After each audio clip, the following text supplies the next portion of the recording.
50-এর মারাকানা ট্র্যাজেডির পর ব্রাজিল ফিরেছিল। বাবার কাঁধে বসে খেলা দেখা পেলে বাবার কান্না দেখে প্রতিজ্ঞা করেছিলেন বাবাকে বিশ্বকাপ এনে দেয়ার। পেলে কথা রাখলেন, বিশ্বকাপটাই নিজের সম্পত্তি করে বাবার জন্য নিয়ে গেলেন ব্রাজিলে। ফুটবল বিশ্ব দেখল নতুন ফুটবল দর্শন।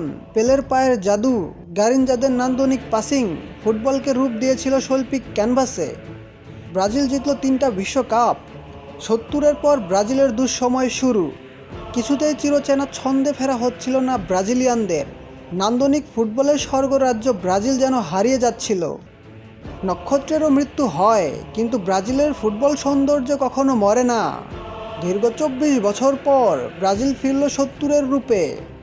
1994 থেকে 2002 টানা 3টা বিশ্বকাপের ফাইনালেই ব্রাজিল, দুটাতেই চ্যাম্পিয়ন।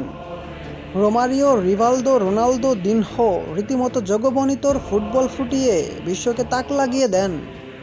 2002-এর পর আবারও টানা ব্যর্থ ব্রাজিল। এই যে ফুটবলের স্বর্গরাজ্য ব্রাজিলের দুর্দিনে অনেকেই ভাবছেন ব্রাজিল হয়তো হারিয়ে যাবে। 70-এর পর 24 বছর বিরতি দিয়ে রাজার বেশে ফিরেছিল ব্রাজিল।